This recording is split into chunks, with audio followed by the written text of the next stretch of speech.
Tantor Audio, a division of Recorded Books, presents The Year Everything Changed, a novel, by Georgia Bockoven, narrated by Tanya Eby. Prologue. October 2011. Elizabeth stepped deeper into the late evening shadows of an 80-foot-tall heritage oak, the advertising symbol for a cemetery nearly as old as the tree itself. Here was where the elite, the historic, the movers and shakers of Sacramento, California, were buried. With park-like grounds, stately mausoleums, and subdued but elegantly expensive granite headstones, it was plain that those without significant means need not apply to have a loved one buried in such august company. The rules governing the who and how were strict and inflexible, if not always openly admitted. At one time, Elizabeth would have obeyed these rules unquestioningly. She was not the same woman she'd been a decade ago. She'd come early for this final farewell, wanting to be alone with her thoughts before the others arrived. Memories were a poor substitute for what had been a deep and ever-expanding friendship, but they were all she had left. How long would it be before she stopped automatically reaching for the phone to call and share something she knew would make them both laugh, or maybe even make them feel a little wistful? When would the shards of loss develop rounded edges? A flickering movement near an azalea caught her eye. It was one of the orange and black monarch butterflies that drifted through the valley each year on their way to winter over in a eucalyptus grove on the coast. There they would rest and sleep and mate, and 4 months later take off again to begin an 1,800-mile migration, returning 4 generations later to the same grove to begin the cycle anew. Elizabeth had read that, in theory, a time traveler could change the future by accidentally altering the path of a single butterfly. Was that what had happened to them? Was that why, the fabric of their lives had come apart 11 years ago, and then been re-sewn in a pattern none of them would have recognized just a season before? Time travelers and butterflies were ideas Elizabeth would have laughed at once. Now, she wasn't so sure. Something, be it butterflies or destiny or simple inevitability, had led to the year everything changed. It was also how she had wound up in the middle of a cemetery, where she was about to do something that could land her in jail. 1. Lucy. March 2000. Lucy Hargreaves stood in the doorway of the cherry wood-paneled study and stared at the only man she'd ever truly loved. For 20 years, she'd gone to bed alone, questioning her decision not to tell him, and awakened the next morning knowing her silence was the only way to keep him in her life. Where women were concerned, and there had been more than she cared to think about, there was no middle ground with Jessie Reed. It was sex or friendship. The sex would have been good, better than good, the kind she'd dreamed about when she was a young girl and then tried to forget when reality turned out to be more Marvel Comics than Shakespeare sonnet. The day Jessie Reed walked into her law office, she was 39. And looking for a way to forget she was about to turn 40. He was new to Sacramento, fresh from his second divorce, and the only thing separating him from the homeless men who had drifted through the Greyhound bus depot she passed on her way to work every morning were his intelligence and a single-minded drive to rebuild his fortune. He did so with a cunning and fearlessness that bordered on fanaticism, treating free time as an enemy, recreation as a mortal sin. Now, with his head propped against the wing of the leather chair, his thick silver hair long over his ears, his eyes shuttered and unresponsive, he looked vulnerable, a word as alien in any description of Jessie Reed as indecisive. He opened his eyes and, without blinking, looked directly into Lucy's. "You're late," he said, a note of irritation accentuating his soft Oklahoma drawl. "The meeting ran longer than I expected." He straightened, ran a hand through his flattened hair, and motioned impatiently for her to join him. "So, what did you find out?" he asked. She'd never lied to him, not even in the small social ways friends used to dance around the truth. But this was different. He'd never asked her to be a party to something she was convinced was this misguided. He could have months more to live, even a year, if he defied the odds with cancer the way he'd defied the odds with every other aspect of his life. But it still wouldn't be enough time to do what he wanted. Not nearly enough. "Nothing yet," she finally said. If not an out-and-out lie, it was certainly its kissing cousin. "This is taking too long. Hire another investigator." He shifted in the chair. "Hell, there are people who advertise on talk shows that they guarantee they can find anyone in a week." "When did you start watching talk shows?" "That's not the point." "I know it's not the point, but I still want to know why you're wasting your time watching—" Could she have asked a more stupid question? Neither of them had anticipated how quickly or seamlessly he could divest himself of his various businesses, or how empty his life would become without their distractions. 3.5 months ago, on Thanksgiving Day, Jesse had gone into the hospital to die, wryly disappointed that he would not see a new century arrive with all its wild predictions of computer crashes and meltdowns. He left a week later, his cancer seemingly in remission, something no one had thought possible. Grimly accepting that he would not die the quick death his doctors had predicted, he appeared at her office 2 days later and handed her a copy of the will that he'd drawn up by another attorney. When he'd first told her that he'd gone somewhere else, she had been confused and hurt, but careful not to let either reaction show. Going through the papers, she'd skimmed the details. Convinced she'd gotten it wrong, she'd gone back to read more carefully.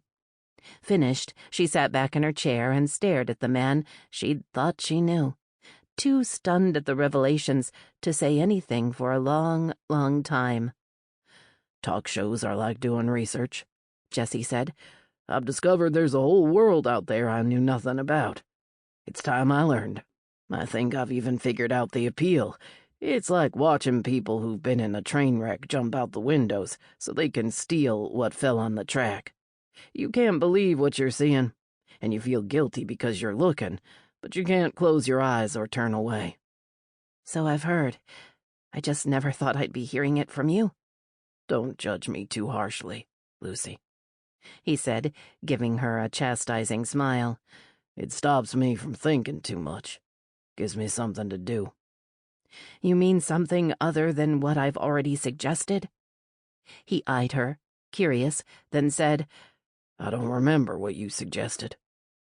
Her heart broke a little at the admission. Jesse was 64 when they met, but could have passed for mid-40s, his mind quicker and sharper than anyone she'd known before or since. He was tall and lean, and had the look of a man who'd made his living on horseback. When he smiled, it started with a slow tug on the left side of his mouth, and when he was particularly caught up in the moment, the smile would end with a wink. He'd had her 5 minutes into their first conversation.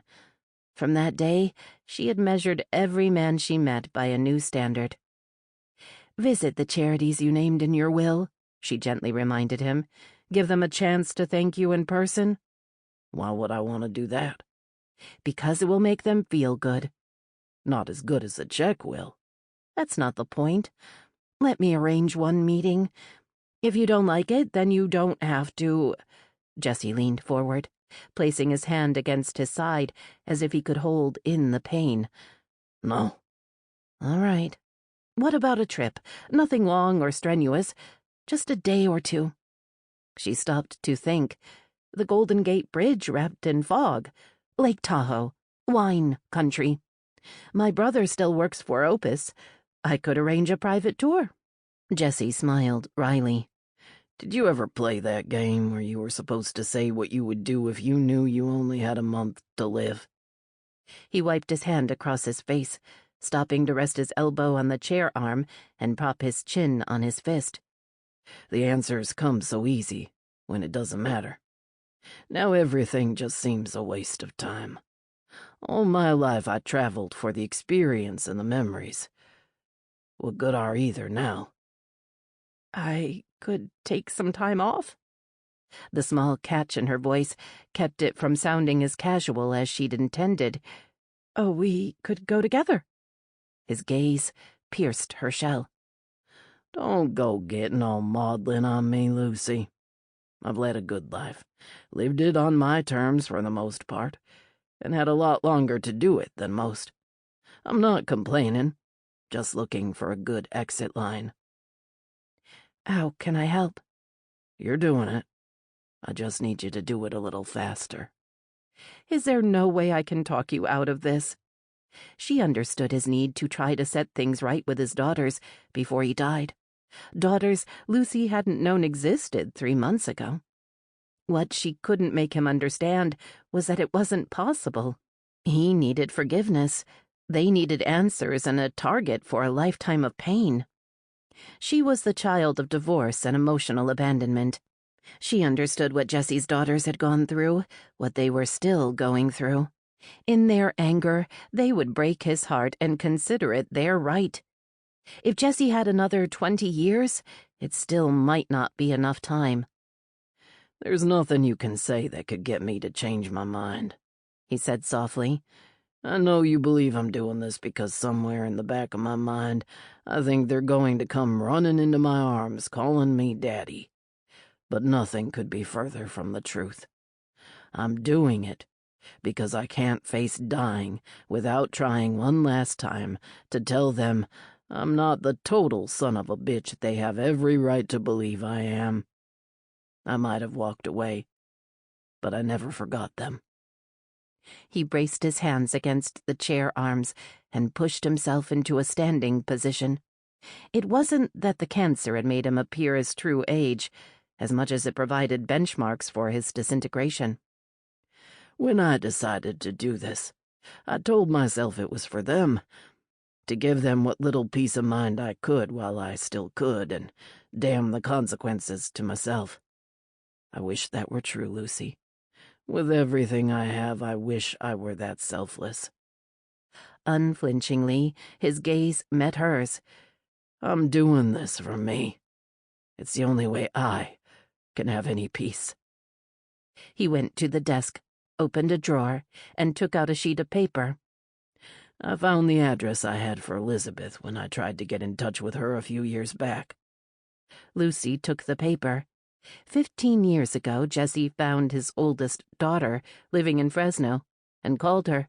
She'd refused to have anything to do with him. She told him she would get a restraining order if he ever tried to see her. His letters were returned unopened.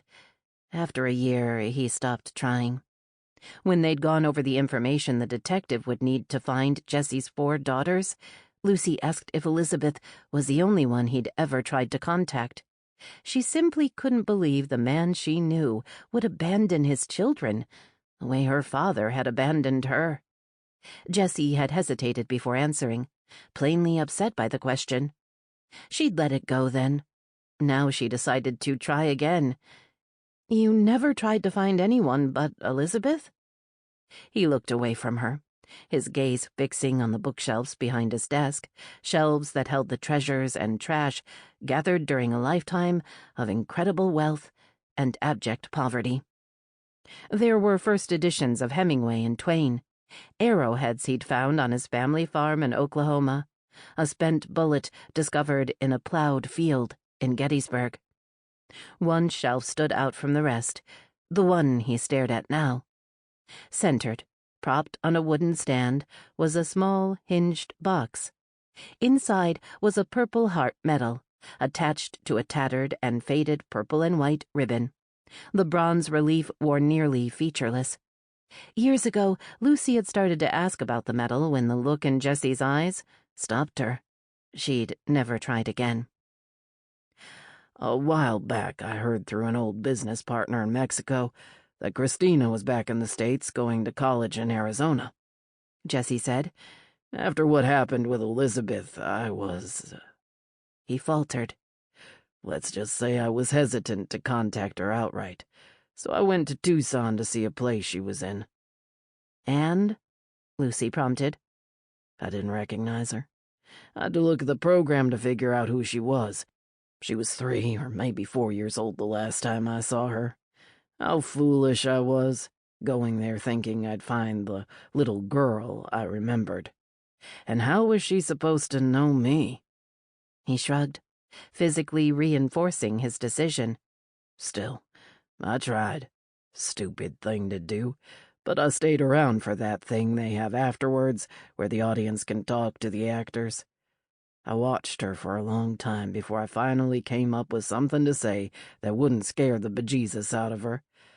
I asked her if she had inherited her talent, and she answered without a hint of question or curiosity about who I might be.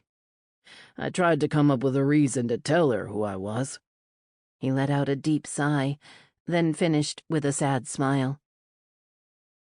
"And the other two? Ginger and Rachel?" "I never tried to find them. Well, not beyond a time or two when they were kids. Considering the circumstances, I knew there was no way they would want to see me once they were grown." When she didn't comment, he added, "Say what's on your mind, Lucy." After 20 years, she finally understood Jesse's single-minded, consuming need to build his empire. It had nothing to do with money or success. He'd filled his days to escape the ghosts and guilt that consumed him now. "There's no way I can talk you out of this?" He shook his head. "This is something I have to do." Resigned, she said, "Then I'll see what I can do to light a fire under the detective." "Double his fee." "I don't think—" "Do it, Lucy." Modifying his tone, he added, "I believe in new beginnings, Lucy. I wouldn't be where I am without them." He gave her a smile, followed by a wink. "This time circumstance is even on my side. Something special should mark the beginning of a new century, don't you think? Something memorable. There has to be a reason. I got to stick around to see it." 2. Ginger. Feeling equally hurt and pissed off, Ginger Reynolds went from the living room to the upstairs bedroom, extinguishing $100 worth of pumpkin pie-scented candles. Willowy streams of black smoke rose to the ceiling, creating a cloud to match her mood. Anticipating a hefty increase in her car insurance to cover her latest run-in with a concrete pole, she'd hesitated about spending money on something as frivolous as candles. But it had been so long since she and Mark had shared anything fun and foolish that she'd dipped into her savings. Something that threatened to move from developing pattern to dangerous habit in the years since she'd moved from Kansas City to San Jose, California. Even if it turned out the article in Cosmo was wrong about pumpkin pie topping the list of erotic smells for men, Mark still would have been pleased. He liked it when she tried new things. It meant she was thinking about him, planning, working to keep their relationship fresh. But what good was it for her to plan and buy and prepare for a special evening when Mark called at the last minute to say he wouldn't be there? She stepped into the bathroom and pinched the wicks on the votives around the tub. Emergencies were one thing, but tonight's excuse wasn't even close. He had to have known for weeks that his daughter had a piano recital. His wife left him reminders everywhere: his pager, his voicemail, his steering wheel, the bathroom mirror. She treated him like a child, just one of the reasons on a long list that had made him leave her again a year and a half ago. For 6 months. That was 1 month longer than the first time, 3 years ago, when Ginger had met him at a friend's house and foolishly assumed his divorce was past the planning stage. Mark Osborne was everything she'd convinced herself she would never find in a man. Tender, sexy, intelligent, attentive. Most compelling of all, he was someone who admired her mind over her body. He'd actually managed to focus on her eyes, not her chest, while they were talking, and it made her laugh. Genuinely, not the practiced laugh she used to make men feel clever and funny when they weren't. He asked about her work and her dreams and where she wanted to be 10 years from that night. He was as different from the last man she'd invested her time and heart in as a pencil is from a computer. She was hopelessly in love, an hour into their conversation. She fell hard, too hard not to compromise, not to admire him for what he was doing. When he decided he owed it to his 5-year-old son and 8-year-old daughter to return to his marriage and stay until he could make them understand he was leaving their mother, not them. What was supposed to take months had, with an insidious, irrefutable logic, turned into years. Ultimatums produced promises that were invariably sacrificed on the altar of good intentions. Ginger opened the walk-in closet and stepped out of the 3-inch, sling-back heels Mark encouraged her to wear, because he thought they made her legs look sexy. She lifted her skirt and removed the black lace underwear she'd put on solely for him to remove. Damn him. He knew she'd planned something special tonight. She'd skipped lunch to drive to Los Gatos to buy the Lupevre cheese he loved, and had even splurged on a bottle of Merlot that the wine expert at Late Harvest had pulled from his private stock when she asked for something extra special. It was their anniversary, or what was passing for it this year. They'd missed the actual date by 3 weeks because of Mark's sister's surgery, and then a marketing crisis that required an unplanned trip to the home office in Kansas City. What was it that drew her to men who loved her but couldn't or wouldn't take the final step? At 23, she'd molded herself into everything Bruce had said he wanted in a woman, and 6 months after they broke up, he'd married someone completely opposite. Tom insisted she was perfect just the way she was, yet as soon as they moved in together, he started cheating on her. She wasn't rowing the boat alone. Nothing happened to her that hadn't happened to her girlfriends, or at least the ones who remained single. There were a few seemingly happy marriages along the way, but when kids entered the picture, likely as not, single friends left. Time together became as scarce as divorced men who said they wanted more children with a second wife. The phone rang. Her heart did a funny skipping dance in breath-stealing certainty that Mark had found a way to be with her after all. He loved surprising her, and she'd somehow let him think she loved being surprised. She dove across the bed and grabbed the receiver. "Hi," she said, her voice low and sexy and happy. After a moment's hesitation, a woman's voice came on the line. "Something tells me you were expecting someone else." "Mom." "Hi." She tried but couldn't hide the disappointment. "Are you okay?" "Of course I'm okay." When Ginger sold her house and left her job and friends in Kansas City to follow Mark to California, the arguments between her and her mother, Dolores, had left them on the verge of estrangement. To stem the blood and try to heal the wound, Mark became off limits. Succeeding at a breezy tone, Ginger asked, "What's up?" "Your father wants to know if you got your car fixed." She and her father weren't 1 generation apart. They were 2. In his early 40s when she was born, he communicated with her the way his father had communicated with him, through the women in the family. If he had a question or wanted Ginger to know something, her mother linked them.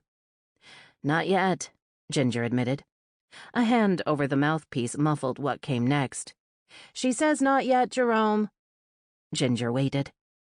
"Your father says it's important for you to get the work done as soon as possible. Just tonight on the news they said there was another car like yours that caught fire. The whole family died. 6 of them. It was terrible the way those... I'll call first thing in the morning. That's what you said last time." She rolled onto her back and covered her eyes with her hand. "I'm writing myself a note right now." She understood the nagging and tolerated it because it was the only way her parents knew to tell her they loved her. She'd been raised in an undemonstrative household, where touching was as rare as buried treasure on a desert island. "Did I tell you Billy's coming home for your dad's birthday?" "A dozen times." "Yes, Mom, you told me. Remember, I said I'd see if I could get a couple of days off and come too? A week would be nice." "That's not going to happen. I don't get a vacation with this job until I've been here a full year. The best I can do is try to get a Friday and Monday off and make it a long weekend." "If that's the best you can do, then it's the best you can do." "Mom, I really have to go. I'm meeting someone in a few minutes." "Someone?" she asked. "A girlfriend." After an awkward, strained silence, Dolores tried humor. "Does this girlfriend have a brother?" "As a matter of fact, she does," Ginger answered, her patience strained to breaking. "But he's gay."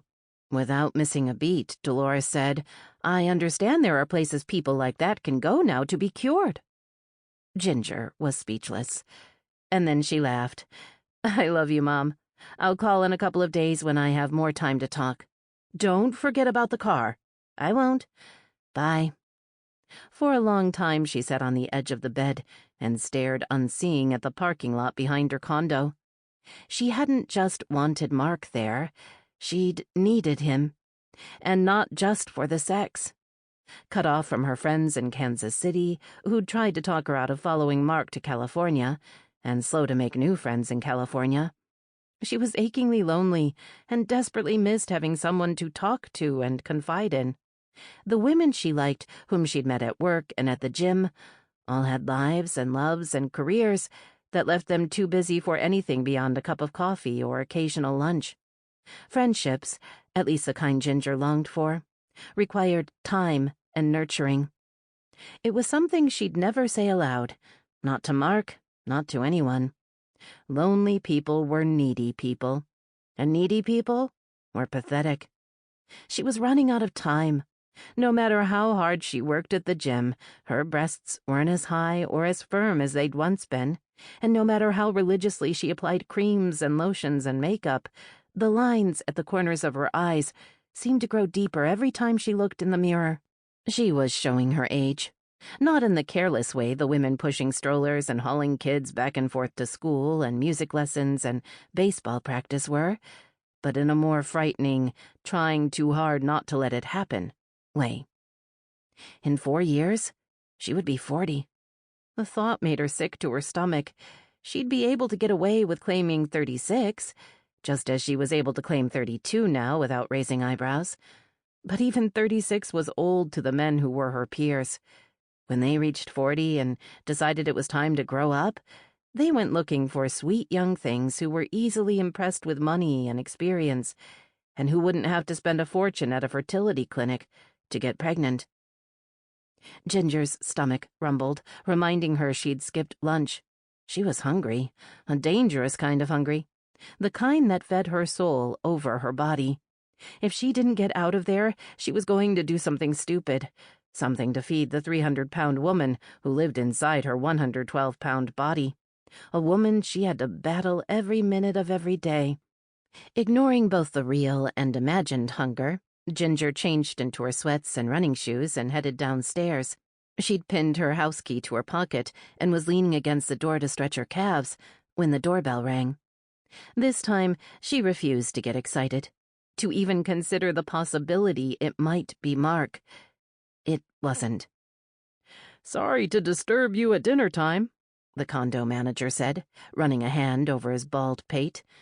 "The wife forgot to remind me that this came for you today, and I thought it might be important." He handed her a FedEx overnight envelope. Ginger looked at the return address. A law office. In Sacramento. She didn't know anyone in Sacramento. "Hope it's not bad news," the manager said. "What? Oh, no, I'm sure it's not. The company I work for has connections in Sacramento. Someone must have sent this here by mistake." Still, he didn't leave. "I would have brought it sooner, but it's the wife's birthday, and to be honest, we both forgot about it until now." Ginger smiled. No problem. Please wish her a happy birthday for me. Sample complete. Ready to continue?